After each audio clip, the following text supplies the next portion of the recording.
Hi, welcome back.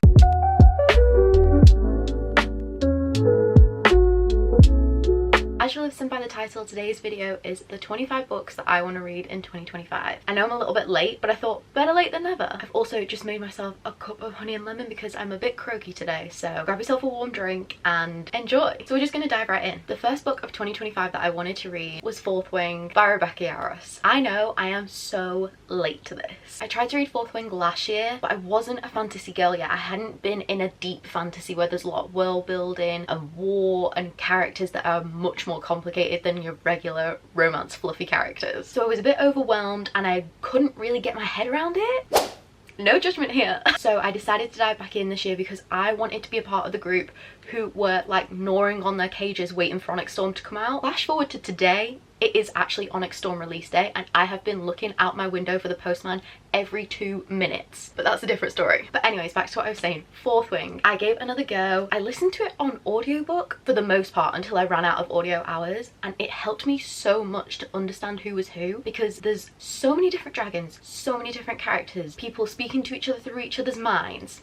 If you're new to fantasy, I would highly recommend listening to the audiobook and reading it at the same time. It really helps you understand who is who. But I'm so glad that I went back to this and didn't write it off as a DNF.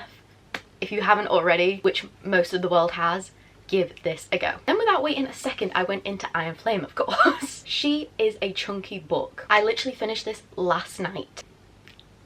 I'm still trying to process it. I was a bit skeptical going into this one because I know a lot of people didn't like this one. I actually really did. There was times in it where it was a bit slower and I did understand everybody saying we just want to get to the point, but I really enjoyed this one. I feel like I enjoyed Xaden and Violet in this more than I did in the first one. Which I don't know if that says a lot about me as a person, but we have already crossed off 2 giant books off of the TBR for 2025. And the third book on my TBR for 2025 was obviously Onyx Storm. If I could, I would hold it up right now. It's more than I want than anything else in the world.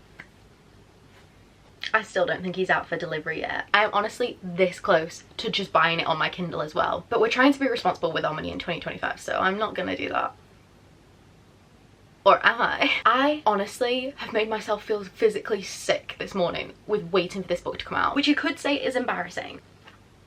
But I'm gonna say it's because I'm so committed to this journey now. We need to move on. I can't think about it anymore. I will vomit. Then the next book I want to read in 2025 is Fearless by Lauren Roberts. This is coming out in April, I believe, and I cannot wait. It's another book series where the second book left us on such a cliffhanger and it has felt like the longest time waiting for this new one to come out. I'm so excited to see what she's done with the story, but I'm kind of sad at the same time that it's going to be over. And we also have Conditions of Will coming out in 2025 by Jessa Hastings. That woman could write her shopping list and I would read it. If there is one thing about me, I am the biggest Jessa Hastings fan in the world. I would argue that. I don't really know too much about what this book is going to be about, but either way, I'll be there, I'll be reading it. I'll be at Waterstones, 7 AM in the morning, like, please, can I buy this? Then we have The Nightingale by Kristen Hanna. I have seen so many people talking about this book at the end of 2024.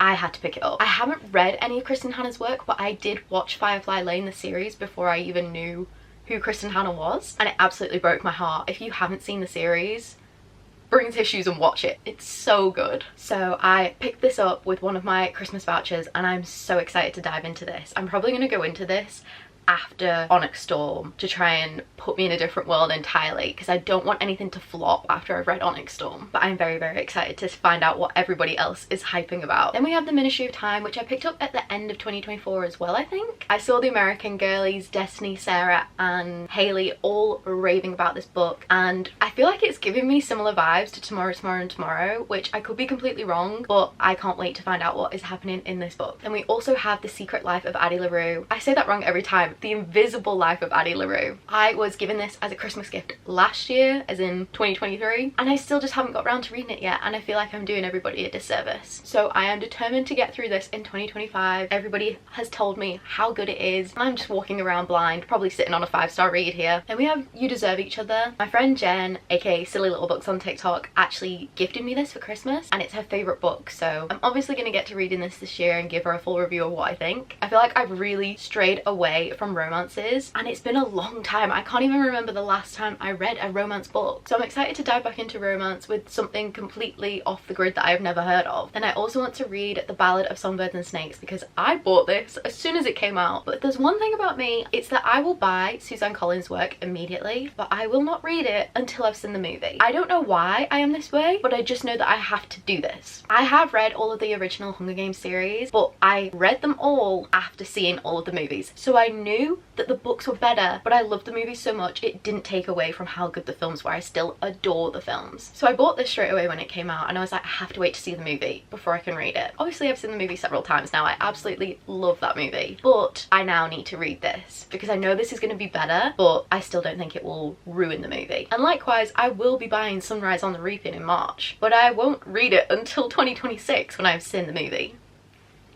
I don't know why I'm this way, but I'm just a girl. Then we also have two more romances. This is The Summer I Turned Pretty and It's Not Summer Without You. I've been putting this off, and I feel like in 2025 I must read this series. Obviously I, like every other girl in the world, was obsessed with the series when it came out, and I honestly couldn't say why I haven't got to reading these yet, but they're only tiny, so I feel like I could fly through these this year. But I just absolutely love that these are the covers from the series because I'm not gonna lie, and I'm really sorry Jenny Han, but the other original covers are very, very ugly.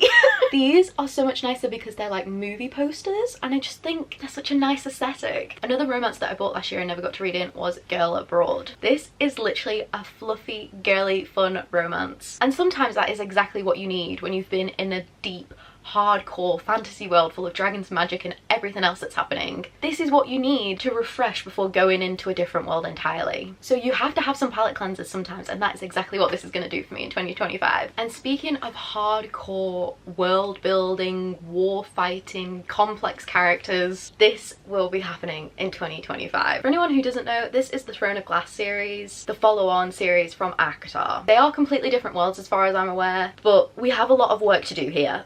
This was what I was actually planning on starting my year with, but I jumped into Fourth Wing instead. So this has been put on the back burner for now, but it will be happening. And to be honest, I actually don't know the plot of this series at all. I'm going in quite blind, which sometimes I think is nice. We have been given Assassin's Blade as our January book club though, so I actually need to hurry up and get to reading this. So I really need my postman to deliver Onyx Storm like right now. Another book that I wanted to get to in 2025 is The Invisibles by Maggie Stavasa. I met Maggie when I was 12 and I absolutely adore that woman. If you're unfamiliar with her work, she wrote the Shiver series, which is a teen YA, but I reread it every single year. She's also written the series of The Raven Boys, and I just love her writing. She writes so beautifully. I have very gratefully been sent an early copy of this, and I've just been diving into it this morning, and I'm so excited to be back with her writing. So I've also added that to my TBR for 2025. And then last but certainly not least, we have Wild Eyes and Wild Side by Elsie Silver. I started the Rose Hill Ranch series in 2024, and I really